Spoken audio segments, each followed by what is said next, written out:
Welcome to the second episode of See Here's the Deal. Now, I gotta tell you, this will be my first episode leading as my partner, Mario, is taking a backseat to this one. And I am here with Maranda Morales, who is our Chief Investment Officer, and one of the original Vesta employees. The OG? One of the OGs. Not the OG, but one of them. One of the OGs. And so I'm going to be taking Mario's spot, introducing everything, leading the podcast. Not as smooth, but and just want to welcome Maranda to the show. Thank you. Happy to be here. It's a pleasure. So, obviously, with our first blog post being heavily about you. Yeah, I was surprised. Thank you for that. Yeah, of course. That brought a few tears to my eyes. And then starting the podcast, figured it was a great place to start. Just talk about, how everything started coming together. I figured today we'll, be real natural, but obviously we'll start with probably our first time meeting each other and what the next few days were like on both of our ends. And then reminisce a little bit about how we've grown, where we've come from, and how we got here. Yeah, sounds great. It's a lot to get into. Yeah. So I'll give the backstory on how we met. Please, yeah. All right. So. Because I want to hear your perspective and then my perspective. So, I was looking for a new employee, for someone who could help in a leadership position and really grow with us. At that point, we had already bought Thrive, right? Yeah. Yeah. So we owned 300 units, and I started driving around Tulsa trying to meet property managers and offer them jobs. And everywhere I went, I wasn't particularly impressed. I didn't like the people, whatever. There was a reason why. And then on my way back to Marquee, I stopped at the last property between Marquee and the highway. Yeah.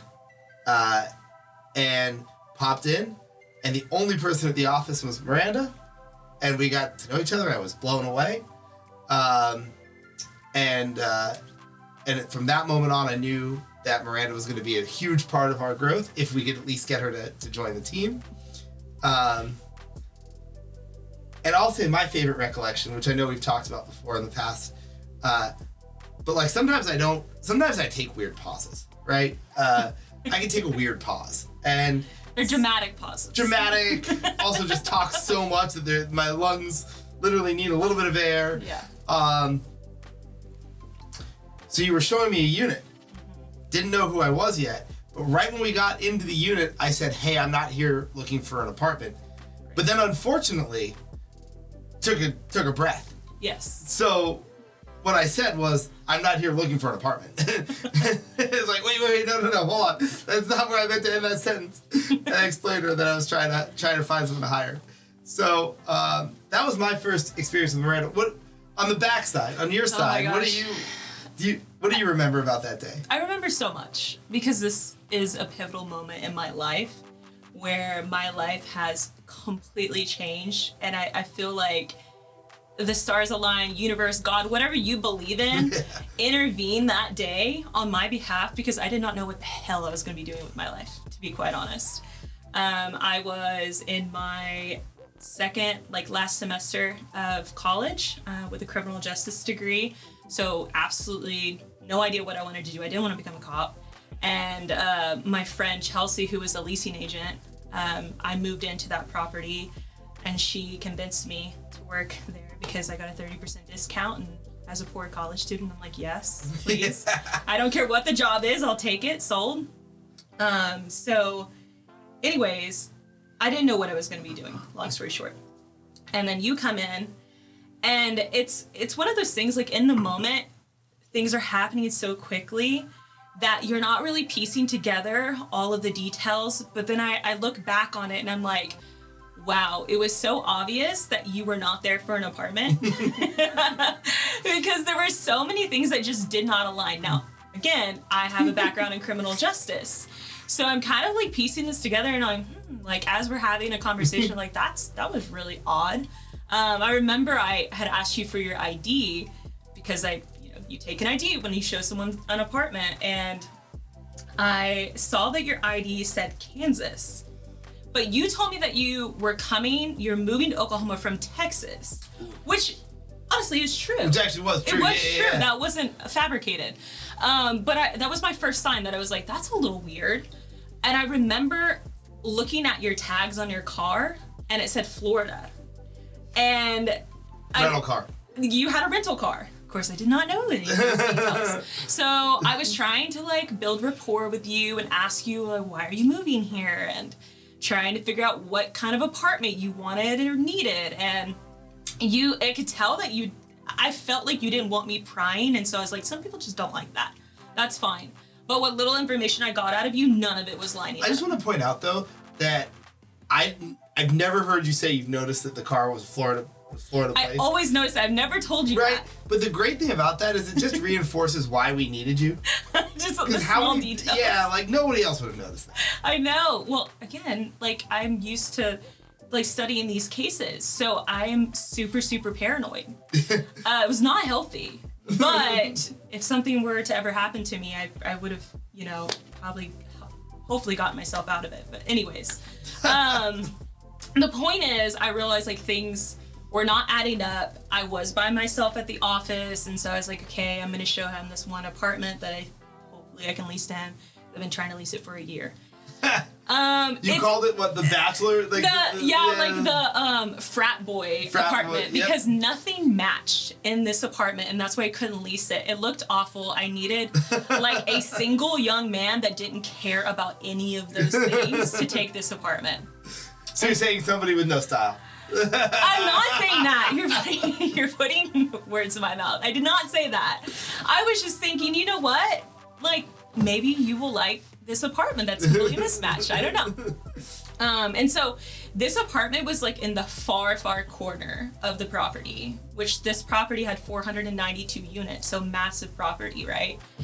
And when we get up to the apartment and you say to me, hey, I'm actually not looking for an apartment, dramatic long pause, immediately I'm like, this man's gonna chop me up into a million pieces. I'm gonna be gone. There was no witnesses. All I have is his ID in the office and this golf cart outside of this building. That's like the traces of evidence that are left right now. But then you were like, after your pause, you said, okay, actually I own apartments. And you pulled out this fancy, thick card. Ooh, the metal business card. Business the metal business card. Yep. And you were like, yeah, I'm looking for someone. And immediately I was like, okay, some of the fear left my body. But also I was like, this is so random. Like, you own apartments. It was kind of hard to believe. Yeah. And then you were like... For you and for me, by the way. Yeah, it was like, oh, this is interesting. But the metal card did help because I was like, I know this is probably expensive. Right. So that did help your story in convincing me. You know what sucks, though? I love those metal business cards. Yeah. But I got them. As everyone who listened to the first podcast knows, I married what Mario calls patient zero. Alicia, my now wife, made those cards. Yeah. And they were Great job. They were the best business cards ever. But unfortunately, it was right at the time where people stopped using business cards. Right. I remember trying to give it to somebody, and I'd never seen this before, but they took out their smartphone, took a picture of the card, and they're like, "Oh no, I can just save it in the contacts." And I was like, "You're like, this sucks." Shit. We just spent several $100s you know what? on these. Knowing that business card helped. Now I know. Now it was worth it. It was totally worth it. I hope it was for you at least. It did help me, and I just remember you being like, I'd love to talk with you if you want to meet sometime. Me being me, I'm always down to listen to an opportunity. I really didn't have intentions of leaving that company. Makes sense. But something in my gut, like my intuition, my discernment was telling me, no, I need to meet with this guy. Like, I want to hear him out. And I actually had a lunch planned. I had just started dating my now partner of 6 years. And I called him. We were probably 3 weeks into dating, and I called him and I tell him the whole story. Like, yeah, he told me that he needed an apartment, but then he didn't. And he owns this company, and so I gotta cancel lunch with you because I remember saying you were like, okay, well, when are you free? And I'm like, I haven't had lunch yet. Yep. They just lock up the office right now. That's so much how I think about life. I'm like, I like judge people, like low key. You know, if I'm like, hey, let's grab, want to hire you, let's grab lunch, and you're like, oh yeah, next week. It'd be like, okay, fine, maybe. But you're like, yeah. Which is unlike me though, especially me at that time in my life, because I was like struggling with anxiety. There was just, and the fact that you told me all of these things that actually were not were not the truth. And the fact that I still was like, no, I trust this person, this complete stranger. Let's go to lunch together right now. I just felt like that's what I was being told I needed to do. And I just remember that phone call with him, and I was like, I have to cancel lunch with you. And he was like, are you insane? Just point blank, like, that is probably... Knowing him like I do now. Yeah. He's just like, that is so crazy, and this guy, like, lied to you, and, like, all these things, and I was like, yeah, no, that's not the point. I need to go to lunch with him, and I'm so sorry that I'm canceling lunch with you, but I need to do this. And so as you can imagine, I don't think he was thrilled at that time that I canceled lunch with him. If the roles were reversed, I would probably be pretty pissed at him. But anyways, I just felt like I had to, and so I locked up, and we went to Lana Thai and the famous restaurant. And I just remember you telling me about the company, and I was like, okay, I don't plan on leaving, so basically it needs to be a pretty good offer. By the way, do you think I had anything? No, I didn't have anything lined up, so I was definitely bullshitting there. We should definitely get the podcast sponsored by Lana Thai. We should, because it's definitely going to be brought up so many times. Yeah. In people's recollections of how'd you, particularly people that were hired in the first year. Yeah. Everyone was hired. Everyone was hired in that one little booth. As soon as you walk in to the right. Yep. I love that booth. They really should sponsor this. Great food, by the way, if you're in Tulsa. Oh, yeah. If you're in the market for Thai food, Lana Thai is the best. Years later, we still love this place. We went there, 2-3 weeks ago? 2-3 weeks ago, yeah. So, yeah, Lana, we love you. So, anyways, I just remember sitting in that booth with you, and you were telling me a little bit about the company, and you were really compelling. Like, your story was just really incredible, and you had such conviction with your dreams and your aspirations, and I thought, wow, this is really incredible. I want to be a part of this. And yeah, I didn't have anything backed up, so I felt like I was kind of talking a lot of game, oh, I want this offer and I want it in writing, but who was I to say that? But yeah, it was ridiculous. And so anyways, I remember telling you okay, I'm gonna do a little bit of research. I would love to meet your current team members if I can go by. And you were really great. You were like, yes, absolutely. You were like, I'll give you a list of my investors and you can talk to people, but don't go to the website. Don't go to the website. Because it's just a picture of me. And I was like, what do you mean? And so a little background here. So our initial website was a work in progress, and we had gotten some advice that the website should be a picture of me and everything surrounds it. It didn't, by the way, sound right to me at the time either, and it didn't sound right to Alicia. But we were so active fundraising, and we were so actively buying Marquee and then buying Thrive immediately thereafter that we didn't really have time to focus on the website. Right. And so I remember when we got to that part in the conversation, I was like, the Tulsa Journal had just done an article about us. Yes. After we bought Thrive.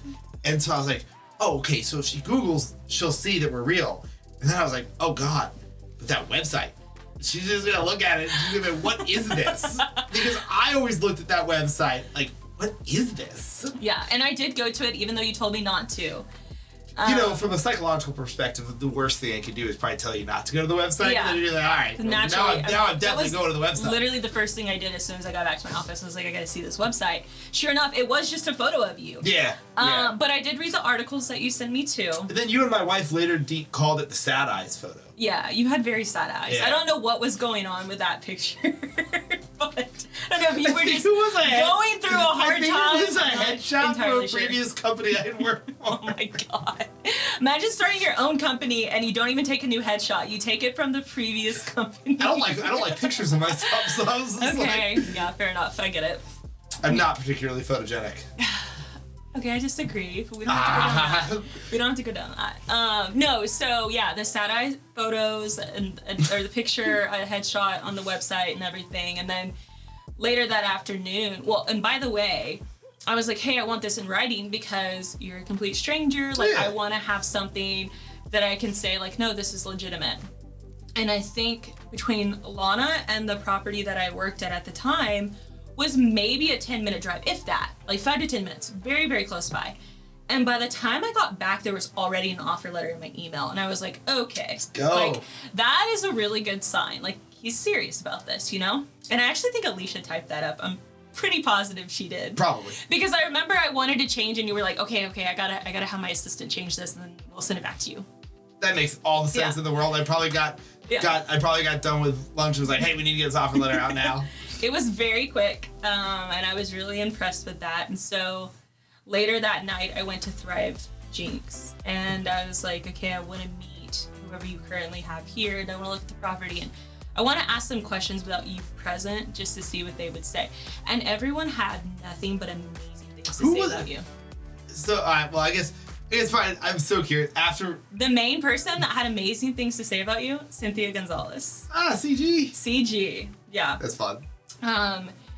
And you know, your team was saying like you're involved and you know like what's going on at the property and you're always just a phone call away, if not there pretty much every day, because at that point you know what's so funny about that though is like I would estimate 65 to 70% of the employees that have ever worked for Vesta would say it's so great that Marc's involved. Yeah.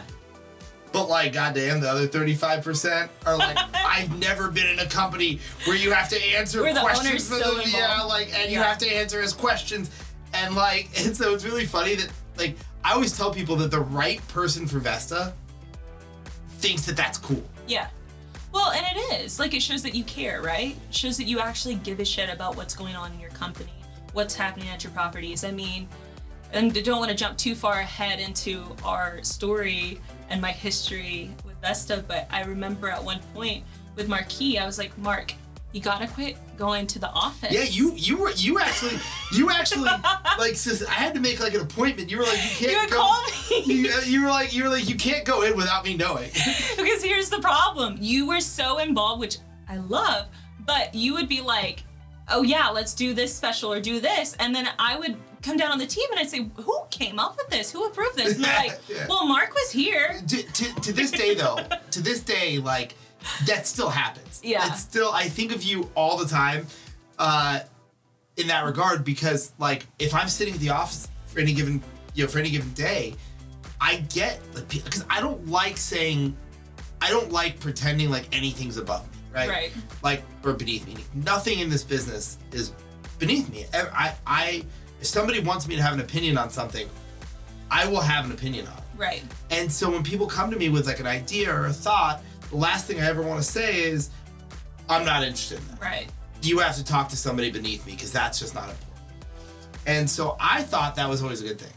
No, it is. But then on the flip side though, when you have somebody skipping like 5 levels of their, like, you know, their boss's boss, right. Then it's like, wait, how did this get approved? Right. Oh, Marc said it's fine. Yeah. It's actually really bad. And you were the person that taught me that. So I remember, I definitely remember when you were like, yeah, you need to stop going into Marquis. Yeah, and I remember you would call me and you'd be like, hey, Maranda, I want to go to Marquis today. Is it okay? And I'm like, oh my God, I felt awful because I'm like, you do not have to ask me for approval to go to your own freaking property.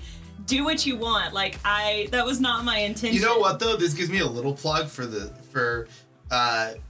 you know what we're writing about right now. Like what I'm very passionate about kind of writing about my philosophies on how to manage employees, people close to you, whatever. And you know, the concept being that I've always believed that people shouldn't be alone, right? Like, you can't give somebody a job and then give them no support. Right. But the other thing you can't do is you can't give somebody a job and then micromanage the hell out of the way that they do it. And so I remember at that time realizing that, like, it's not, you know, I don't want like an investor, if anyone's watching this, to say, oh, well, like, Marc wasn't stopped going to Marquis. No, I was still there. Yeah. You know, but like recognizing that if I didn't need you, I wouldn't have brought you on. Right. I clearly needed you, and for that reason, things had to run in a way that was conducive to letting you grow as a manager and as a leader. Mm-hmm. And then my job was to be there to both support you and give you input from what I was seeing. So I remember being frustrated. I don't think that was an easy conversation. Well, no, I don't think. At least that's not how I props to remember you. Props to you for having it, though, right? I remember those early days. We had so many interesting conversations because when I started, I just really wanted to dig my heels in and I'm like, what can I do? Because this man has given me such an incredible opportunity. And I, just to back up a little bit, I remember you pretty much promising me like, hey, I have a bunch of dreams and I have goals and I'm gonna achieve them, and I need the right people. And if you come along with me, then you're going to achieve your goals too, and you're going to be a part of this success. And I wholeheartedly believe that, and I still believe that to this day. And obviously, your dreams and a lot of your goals have come true. And so I just remember, you had such conviction with what you were saying, and I was just like, okay, I believe and I trust this person, and even though I didn't know you. And there were those few days before I actually decided to join, where my supervisor at the time, right, which I wrote about. Yeah, shout out to her. If you're listening, you know who you are. I don't want to spill too much tea, and I don't want to name drop you, but it was interesting conversations, because it was like trying to stay on the phone with me for a couple hours, like, we can match all of these things and we can do this. And I'm like, at first she kind of got in my head a little bit. Yeah. Because it was like, this isn't a real company and all of these things. And to be quite honest, like, a lot of people that knew me, my friends, my family members, were like, Miranda, are you sure about this? Like, this is quite the risk. And from my point of view, I'm like, it's worth the risk. What do I have to lose? I have no game plan for my life right now. I think that's what made you and I such good partners, is that we're different, but they're so similar. Yeah. Because when I started Vesta, so in the last podcast episode, Mario and I talked about the initial, call it year before Vesta, going up through close of Marquis. And one of the things that we were reliving was what it was like for me to make the decision to leave the Australian company I was working for. Right. And I'll always remember I was sitting in my free apartment in Austin talking to my parents about how I've made this decision. It's like January 2017. I've made this decision. I'm gonna get this deal under contract and go out on my own. And my dad, who's always supportive of me, was like, because for years my mom had always told me, like, be careful, don't take too much on. But even my dad at that point was like, are you really ready to start your own? That's a big, are you sure you want to do that? Kind of similar to how your friends feel like, are you sure you want to do that? And my response to him was exactly the same as yours. Like, Dad, I got no girlfriend. Like, I got, what do I have to lose? What's the worst that could happen? Yeah. So like it doesn't work out. And I'm in the same position. Exactly. I'm in the exact same position I'm in now. It was when I said that, my dad was like, well, I guess that makes sense. Yeah. But hearing you say that right now is just so interesting, because little did you know that, like, 9 months before you were having that conversation with your friends and family, I was having that same conversation with my friends and family. And I would have never guessed that. Honestly, the way that you presented yourself was so, like, as if you had been running this company for years. Like, you had this whole game plan, like, you knew everything that you were gonna do. And whether you did or not, I don't know, but it was very compelling and very convincing, which you've always been great at speaking and talking to people and really captivating people. And so now that I know you, that's not a surprise at all. But not knowing you at the time, I was like, wow, okay, like, yeah, he's doing this. I had these people kind of like in the back of my brain, like in my head, telling me, are you sure you want to do this? And there for a slight moment, I was like, oh my God, am I sure? Like, all the people in my life are telling me, but like, this doesn't, like, it feels going forward with this feels so right, and I don't like that everyone's telling me that it doesn't, that it's wrong, you know? And I remember I called you and I said, you know, my boss is telling me all of these things, and I'm a little in my head and I'm a little unsure now. And I will never forget that conversation, because you said, listen, at the end of the day, do what's best for you. If staying with this company is ultimately what's best for you and makes you the happiest, then by all means, yes, don't stress yourself out. Don't give yourself anxiety. Like, don't come work for me if you really don't want to. And it was in that moment that I was like, I'm packing up my shit right now. Like, I'm gonna come work for this guy, because no one, like my boss that had known me for a while was not saying those things to me. He doesn't even know me. And he's putting telling me to put my happiness first. Whereas these people that know me, this boss that I've been working with for a while, is trying to use fear in order to keep me there. And again, like saying they can meet all of these offers that, you know, and they're gonna pay me this, and they're gonna do that. In that moment, I was like, well, then why haven't you? Yeah. Like, that's so, I always laugh when people do that and I hear of supervisors doing that, because I'm like, some people that will work, right? And they'll say, okay, great, match it and I'll stay and whatever. But in that, you know, when you're hearing that, if you're someone who can stop and think for a moment and you're like, wait a minute, so you're saying you could have been offering me these things this entire time and you chose not to? But you know what's so interesting about that is that, like, I used to feel exactly like you did. Like, it's almost like a slap in the face. Being where we've been for the last 7 years, though, there have been so many employees over the years that when they gave us notice, we're like, look, what do we have to do to keep you? Because we don't want to lose you. Yeah. And they're like, well, I have a better salary option. And you're like, I think it's one of those things where we are then put in a position of like, what's best for the property? Yeah. Is it best to lose this person and be at our budget on payroll? Or is it better to break budget on payroll and keep this person? Mm-hmm. And if it's better to do that, then you try to match. And I definitely get it, because for that person, they might say, well, we both felt like before we ended up in our positions currently, of like, well, you could have done that all along. Yeah. But realistically, it's not a great position to be put in on our end, that we either have to lose a high-performing employee who we think very highly of, or alternatively break budget, which, you know, budgets are carefully crafted. They're, you know, investors depend on us to more or less hit our budget. So that's, for me, that's one of those weird spots where it's like, oh man, like, I'm only gonna match somebody if I'm comfortable going back to my partners and investors and saying we had to. Yeah. So by the way, it's kind of a badge of honor for you, right? Like. Yeah. Yes. Yeah. But you're right. I mean, I think, and that's what I wrote that blog post about, was like, I think one of the things that we have been so successful together on is genuinely caring about the people who ended up in our orbit. And even people that maybe even people that we had to part ways with, right? And they might not look at us as positively as we.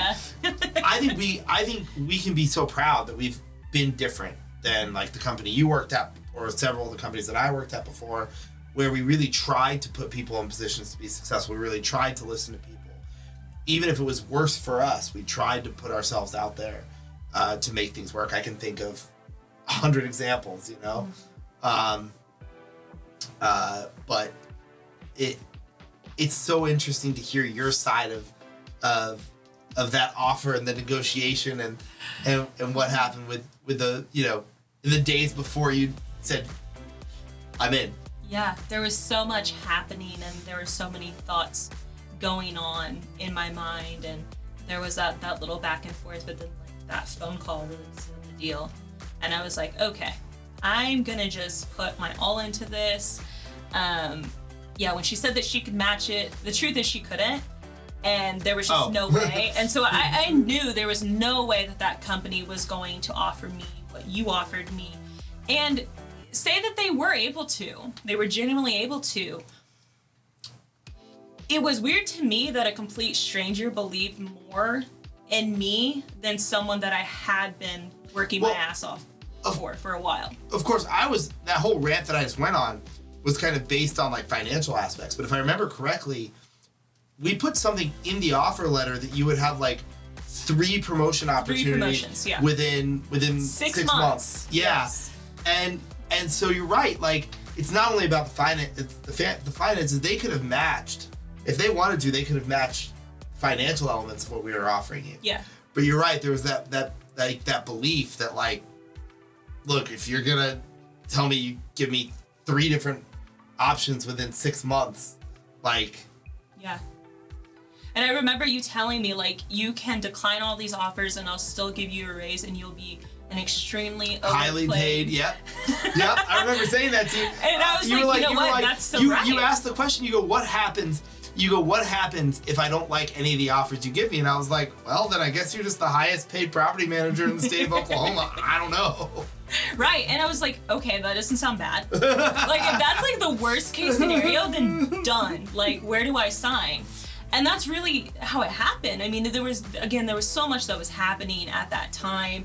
And there's so many nuances and just, I wish I could have recorded what was going on for me in that lifetime, not knowing how important it was going to be. But yeah, the stars really aligned. I often think back and think, what if you didn't turn into that property? Yeah. Like, where would I be? Where would both of us be, though? It's a terrifying thought.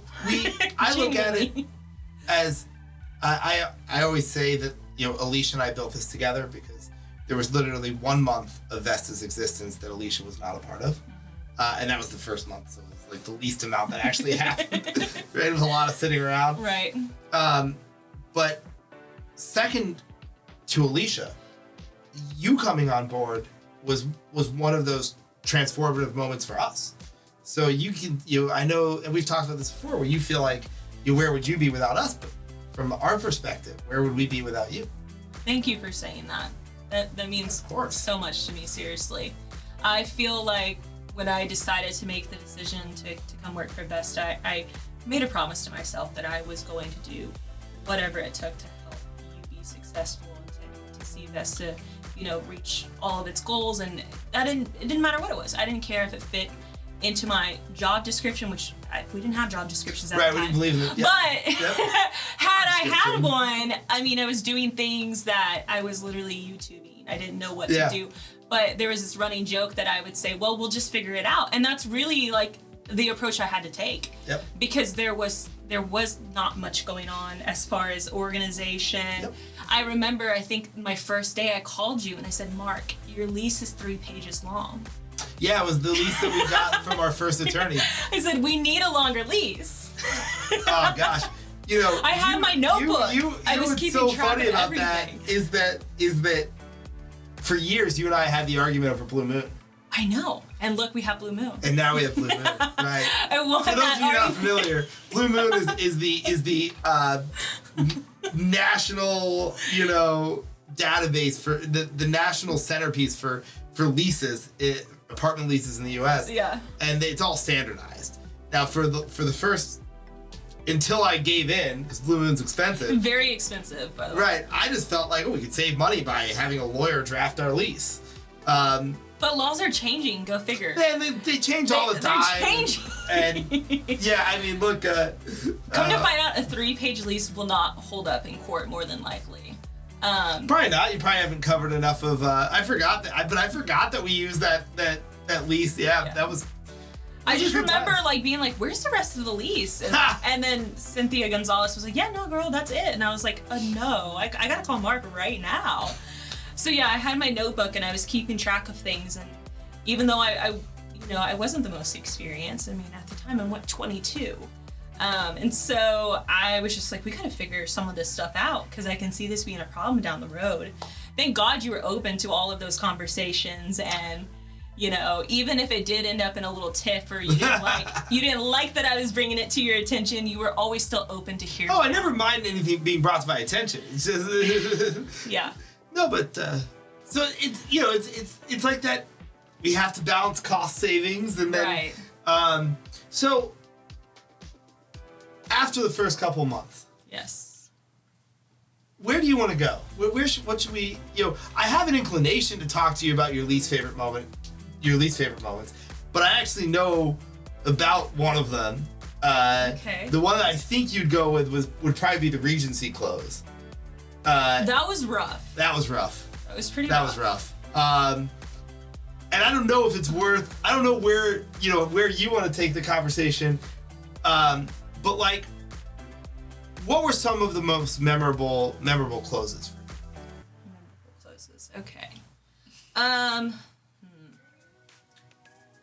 For good or bad reasons, or just because there were a couple where it was like, oh my gosh, like the first one that came to mind, just because it was one of the first whenever I started, was Lexington Commons and Waterford. And I remember we were at Lexington and we were in the office and we just closed. And you've been with us about a year. Yeah, I've been with you for a while, and kind of had a grasp on things, and we were sitting in the office and we were trying to get everything sorted, and I don't know if I got a call from, I don't remember who I got the call from, probably was you. But the call was, okay, hey, we're gonna close on another property next week. Oh yeah. And I was like, wait, yeah. What? Oh yeah. So the funny story about that was, ever since we bought Marquis, we had always been under contract on something to buy. That whole 18 months. Yes. But when we got Lexington and Waterford under contract, first time we tried to do 2 deals simultaneous. Which, do you remember at one point in time in 21, we had like 18 deals going? Yeah, oh my God. It might be slightly exaggerated, but I think it was over 10. You would have told me that was going to happen, and like early on, I probably would have thrown up when you told me. Yeah, right, because 2 was hard enough. 2, I thought I was like spiraling. Right, and I remember saying we're never doing this again.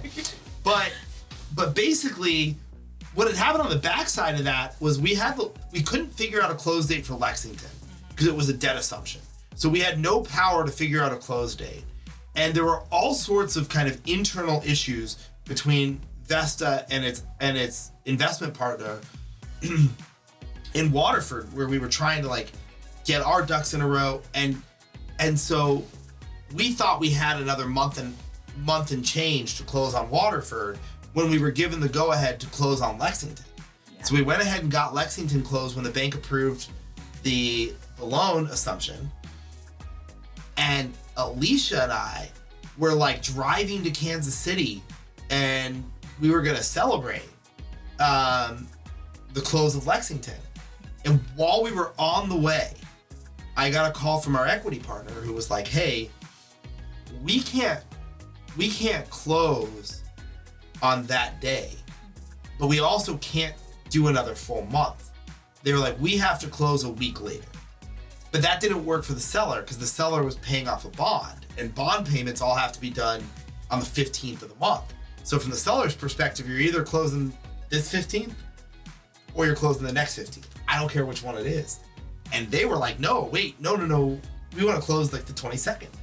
And so it occurred to me that we're closing on the 15th. And that gave us exactly 1 week to take a deal that we were a month away from. Over a month would have been a tight close. Right, yeah. And we closed that thing in a week. Yeah.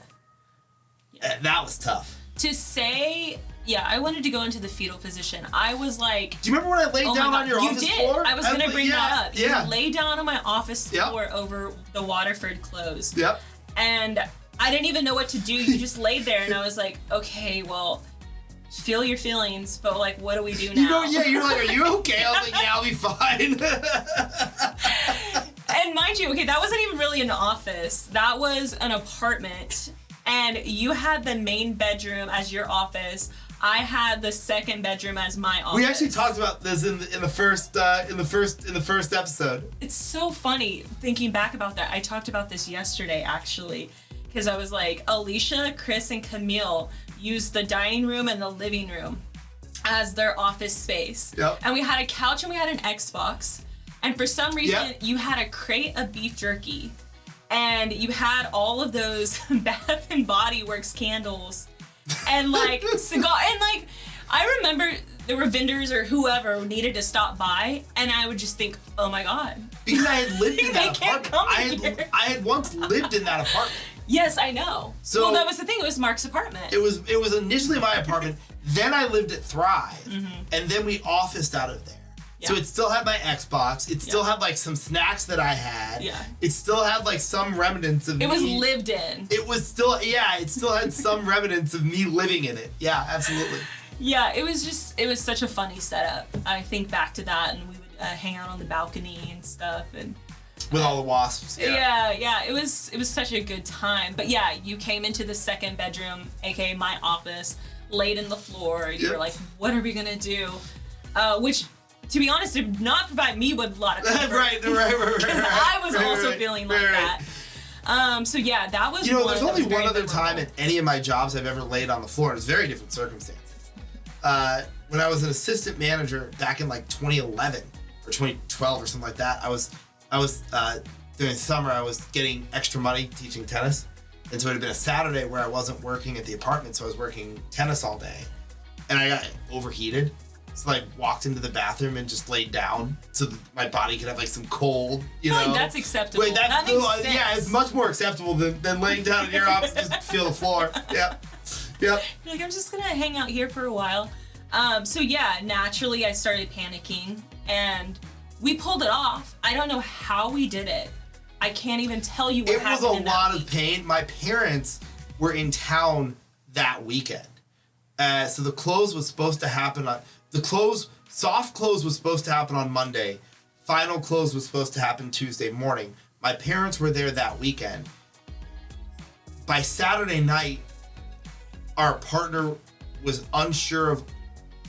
I had figured out how to deal with everything and had a deal in place with the seller, but then our partner wasn't totally comfortable. So Saturday night, he was like, I don't think I want to do what you're suggesting. Yeah. And so it was like Sunday, I just spent like, this deal's not happening. And we have all this earnest money up. Like, I don't know what's going on here. And all of this, by the way, none of this was about the investment. It was all about the damn timing. And so it was just this needless, like, and it's something I've said recently, which is, there's a deal that we've had under contract. We're not saying the name of deals we have under contract because it violates some on advice of counsel, could violate some confidentiality. But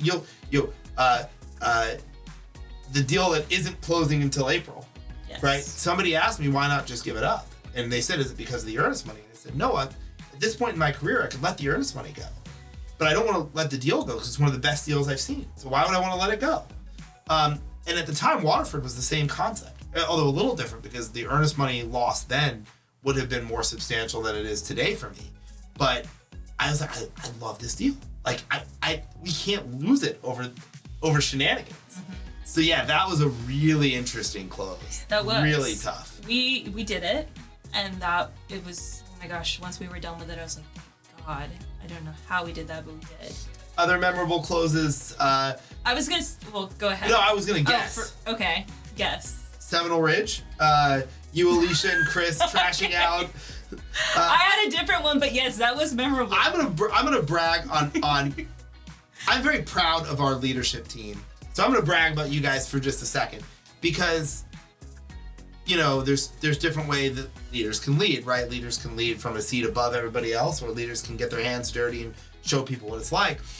When we bought Seminole Ridge, it was in such rough condition that Miranda, Alicia, and Chris left the corporate office in Tulsa, drove to Oklahoma City, and were trashing out dirty mattresses. 50 shopping carts. I don't know how many shopping carts showed up at this property. We would wheel them into a trash bin, and then they would show back up. And we were like, where are these freaking... The incredible where thing are these about coming from? From an investment perspective, we love a good location, right? Yes. And for workforce housing, you'd consider a good workforce housing location, with good proximity shopping. And so Seminole Ridge has big box retail right next to it. And from an investor perspective, and we'd look at that and we'd say, oh, great, that's a great location. But the damn shopping carts would tell you something different because people just walk the shopping cart, leave it at our property, which is, by the way, why Walmart has you can't take their shopping carts. Right. Yeah, because they were ending up at Seminole Ridge. Because they were ending at Seminole Ridge. All of them. All of them. It seemed like all of them. No, that was such a fun time. Obviously, we kind of specialize in value add. So we're expecting when we get these properties, there needs to be some elbow grease. Like, we need to clean it up because if not us, who's going to do it, right? Right. And so, yeah, it was so funny because I like put on my ball cap and my jeans and my tennis shoes, and we just started picking up trash. And of course, like, Alicia was like snapping pictures of us, and so I have one up in my office, and it looks like we're part of like the prison, you know what I mean? Like the prison gang where they're like, all right, we're gonna take you to the side of the road and you're gonna pick up all the trash. That's what this photo looks like. Like, I have a little sticker and I'm like holding up a piece of trash and I have a 5-gallon bucket. And we spent the entire day. What was your job title when we closed on Seminole? Oh my God, I couldn't even tell you. I think I was just a regional, maybe. No, I'm not I think sure. it was SVP. I think it was SVP by then. Maybe. I've had so many. You've had a lot of roles. titles. Yeah, it's hard to keep track. I don't think you were just you weren't a regional then because you had. No, that was later on. That was Seminole was later on because Right. your region, the only region that you had was Thrive, Marquee, Lakeside, Shoreline. Yeah, that's right. You You're right. gave up being a region. You got promoted when we bought Shoreline. Yeah, it was rather quickly. So you're right. I was not a 2018. regional. No, that was the promotion, right? Because so when we talk about the 3, within a year, we were supposed to give you three promotion opportunities. The first one was to be the head of Vesta in Little Rock. Yeah, which was 2 weeks into me working. Which was 2 weeks. I was flabbergasted. I told you. I was like, wow, he really kept his word because we're 2 weeks in and I've already gotten my first promotion. And that was like mind-blowing. And because of your relationship, was the main reason that you didn't want to take on the Arkansas expansion. Yes. So then we recircled and gave you the region, the one region, because at this point all we owned was Marquee, Thrive, and Lakeside. We were under contract on Shoreline, and we were beginning management of Thrive Argenta. And you then ended up taking the region, and Garrett went to Arkansas. Yep, that's correct. Yep. So by the time Seminole, you would have been. I was, yeah. It was in a totally different position. It kind of all, like, that was so long ago, it kind of all. But the reason that's together. important is because, like, for anyone listening, like, how do you be successful in a role that you've been growing into for a couple of years like you did? It's by being, as you said earlier, nothing's out of your job description, right? Like, if we're taking over this property and it's not being, and it needs extra hands for cleanup, like, I'm gonna be there. If I have to wheel shopping carts back to whichever retailer they came from, from whence they came. By the way, they were like, we called them, we were like, do you want these back? And they were like, no, we don't want them back. They wouldn't take them. I was like, you guys don't want your shopping carts? Come on, we have so many. It's like the opposite of loss prevention. Yes. It's like loss. Like, I thought for sure we were doing like a good deed by trying to return their carts to them, but they did not want them. So, yeah. I totally forgot about that. That is such a fun memory, and every time I see that photo in the hallway, I laugh and I think about that. That's a good one. That is a good one. What were you gonna? So I was gonna say the Erica. Oh, okay. That was such a good, fun close for me, except for the fact that, like, for whatever reason, our attorney at the time did not tell me, or really anyone else, I don't think for that matter. I think I know what you're about to say. And I don't think I knew either. No. Oh, you didn't, because I called you and I was like. What were you gonna say? Well, okay, so it was right before the close, and I think we kept on some of the team members. So actually, it had to have been after the close because we kept some of the team members from the previous owners, and they contacted me and said, "So, when are you guys going to get rid of all the signage and change the name of the property?" And I was like, why don't we change the name? We're not going to do that. And they were like, but no, you legally have to. Yep. And I said, there's no way that's true. Our attorney 100% would have told me that. You called me, and I was like, no, that's not true, but I'll call our attorney. I called our attorney, and he was like, oh, yeah. Yeah. It was just so casual. He was like, oh, yeah. Yeah, you got to take down every single sign. And everything you can't with their name use on it. Anything, which, if you've been to an apartment complex, you see, like, the name is plastered on everything. It was so wild because you don't realize it until you have to get rid of everything that has its name on it, because it was like every sign throughout the property, the map when you pull up to the property, obviously the signage off the road, like every single thing had this name on it. Yep. And so we talked, and I think we joked. You said, Alicia at one point made me promise to name a property after her. And I said, okay, well, let's just I wasn't joking about that, No, though. you weren't. And we were like, okay, well, then let's just name this property after her. I was going to actually say that this is actually a lesson in how to take something that sounds like a bad situation and find positivity in it. Because, yeah, I mean, we had no intention to do a name change. Thankfully, we have large contingencies in our budget, but we didn't necessarily have that budget in place. And we did, but not on the line item. And so I just said, you know what? Now I'm gonna make good with a promise. And this is the Erica, because Alicia's middle name is Erica. And so we named it after her, and that was certainly a fun close. It really was. So after we decided, okay, we're gonna name this property after Alicia, we started working on all of the marketing and stuff. And I remember Alicia, Chris, and I went to the property, and we were driving around on the golf cart, and I would drive past something, and I was really hyping Alicia up. I'm like, Alicia, that's your playground. I'm like, that's your basketball court. Like, this is your building. I was like, I really wanted her to know, like, this is your property, girl. Like, this is named after you. And we were just being so stupid. Like, we were just giggling and, like, taking videos on the golf cart, and we were working, and not in that moment, but we just needed to take a little joyride around. No, so by the way, I think that, like, one of the things we did so well early in Vesta that allowed us to grow like we did was we were all friends. Yeah. I mean, it was me, you, Alicia, Chris, and then we started to add it to you. You referenced Camille came on board at one point at the end of that phase of Vesta. But in that phase where it was just the four of us, I think one of the secrets to our success was that we could work largely 24 hours a day, 7 days a week. Oh, yeah. But it didn't matter because we were all best friends. So it was like, yeah, I've been working for 7 days straight, and yeah, I work long hours, but part of that job is driving through the property, telling Alicia that, hyping Alicia up. Like, when you dedicate your life to something, it's so different than a job. And for the four of us, and it's one of the things that I'm really grateful for,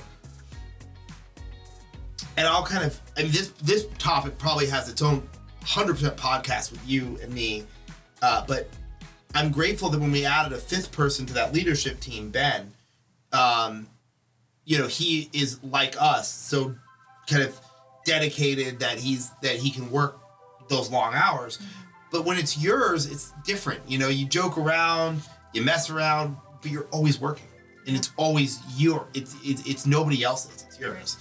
And I think actually, for the next time that you and I sit down together, I think we have to start, and Mario's gonna have to remind me to start here, but I think we start with what it was like for you, and it's a really hard subject, what it was like for you to give up some of your control when Ben came on board. Yeah. Because I know that was tough for me, that was tough for Alicia. Hell, it was probably tough for Ben on some levels. Yeah, he probably felt uncomfortable. Yeah, oh yeah, definitely. It's hard to... Because he was kind of like the subject of everything. Right. He was also brand new, and yeah, I can't imagine. But I definitely think that that's an interesting dynamic, because when I think, my goal for doing the podcast, for doing the blog, is to give people some insight into, like, what it's like behind the scenes, right? We can, like, every time we sell a deal and make money for investors, we can throw something up online. CoStar will cover whoever covers us will cover it. But, like, nobody will ever see this type of stuff. And so I think it's a really interesting topic, and I think we could go an hour on it easy, of what that transition was like. Yeah, definitely. And so that might be the next episode. Actually, I'd probably say let's just, that'll be the next episode. Yeah, I'm totally down to talk about all of that. And then people can meet Ben. Yes.